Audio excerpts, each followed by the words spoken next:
TeraFlex's new dual-rate ST Swaybar will do three things for us. First off, it will eliminate the need to go through the dreaded process of crawling under your Jeep and prying off the disconnect links every time you hit the trail. Second, no matter the size or even the brand of your lift, the ST Swaybar will dramatically increase on-road handling and stability. Last of all, the dual rate means you will have increased side heel stability, even in disconnect mode. Let's start with removing the two tow hooks. Use a 55 Torx bit. On the bottom of the bumper, you'll find two more bolts. They use the same 55 Torx.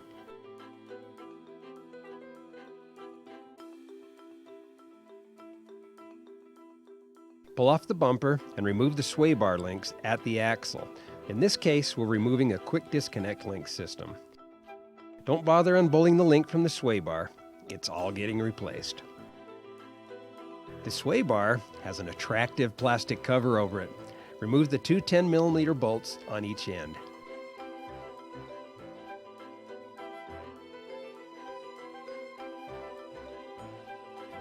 With the cover off, you'll see the two mounting bushings on the sway bar.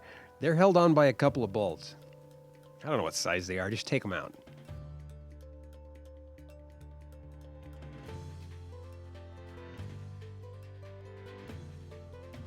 With those bolts out, the sway bar will just pull right off.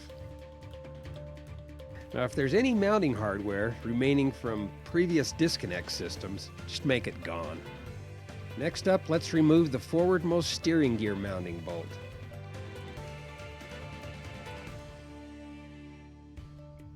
And we're going to replace it with the supplied bolt.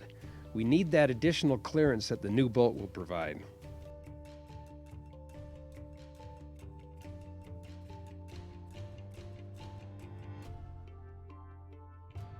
Grab the two crossmember bushings from the kit and grease them up. That'll help us with install. Now, any grease will do, but something that's water resistant or even synthetic will work great. The bushings should be tight in the tube, just so they don't rattle.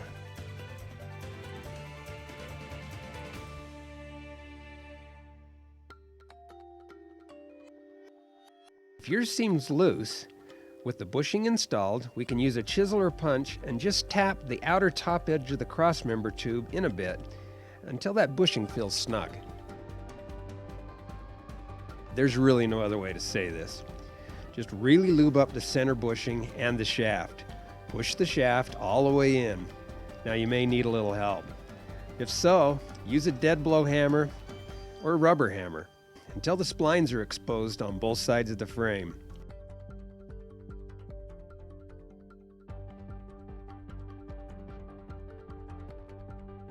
With the torsion bars centered in the bushings, you'll notice a paint pen mark that will be used to index the two shafts. Start on the passenger side and install the large spacer ring.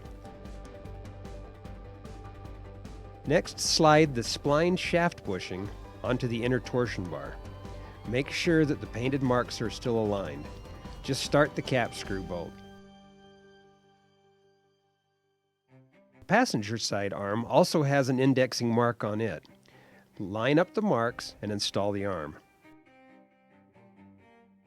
Move to the driver's side and install the inner short arm, and once again, align those paint marks. It's the same drill on the driver's outer arm. Align the paint marks and install it.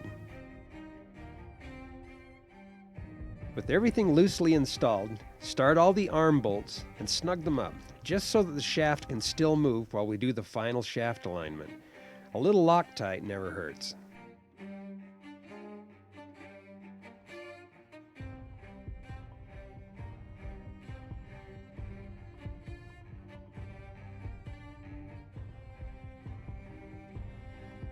There's a couple of large flat washers that will be installed on the outer ends of the torsion bar. The washer has a recess cut in it that needs to be aligned with the indexing cut on the shaft. It's imperative that Loctite is used on these bolts. Loosely tighten the bolt until the washer slot indexes in the torsion bar and move to the other side. Use the same process to install the retaining washer on the driver's side. With the bolts and washers installed and the washers indexed with the shaft, tighten both end cap bolts to 45 foot-pounds.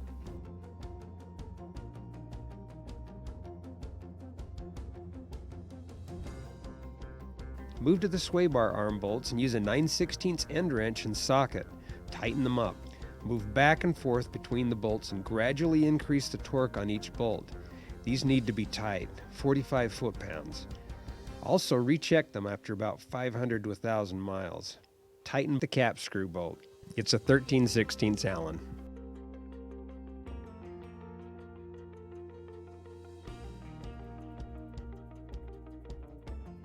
Use Loctite and install the disconnect knob assembly. It needs to be tight.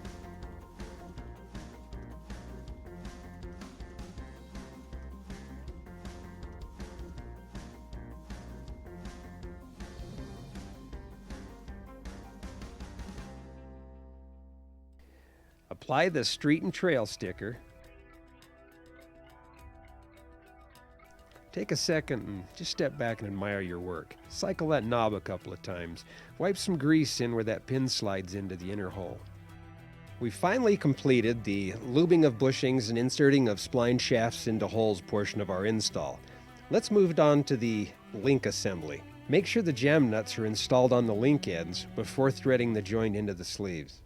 When we assemble the links, there's a left and a right hand threaded end on each link. The sleeve and the link have a small notch cut in them around the ends just to indicate the left-hand thread. Now it wouldn't hurt to put some grease on the link threads for easier adjustment. With the links assembled, use some grease. It'll help with the misalignment spacer install. Now these spacers are really tough to install without a vise. With a vise, it's a piece of cake. Start the spacers on each end of the bushing and press them in with the vise. Use Loctite when installing the links in the arms as well as on the axle.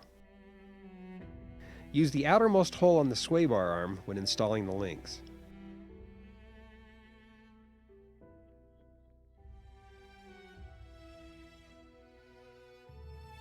Put the disconnect knob in the street position. With the Jeep setting level on the ground, install one axle side link bolt.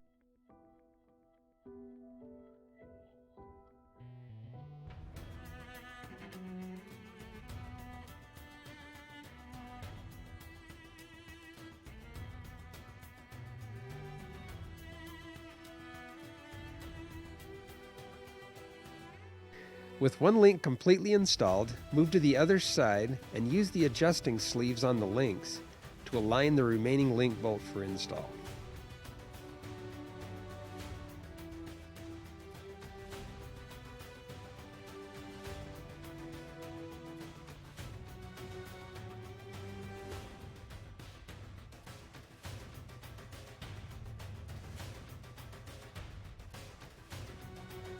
Verify that the disconnect knob will engage and disengage with ease.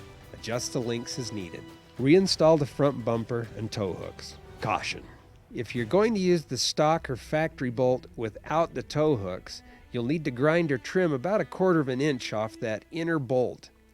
A couple of washers will also do the trick, just so that that bolt doesn't extend so far down that it makes contact with the Swaybar bushing. If you're planning on keeping your tow hooks, it's all good. Just put the bolts in. Oh wait, here's another pearl of wisdom. If you ever need to lube the bushings, remove that inner bolt and just pour some oil down into the bolt hole. Our engineers have cleverly left a drilled hole in the bushing that will gain access for the oil to get into that bushing and lube it up. I don't know, it's just the TeraFlex way.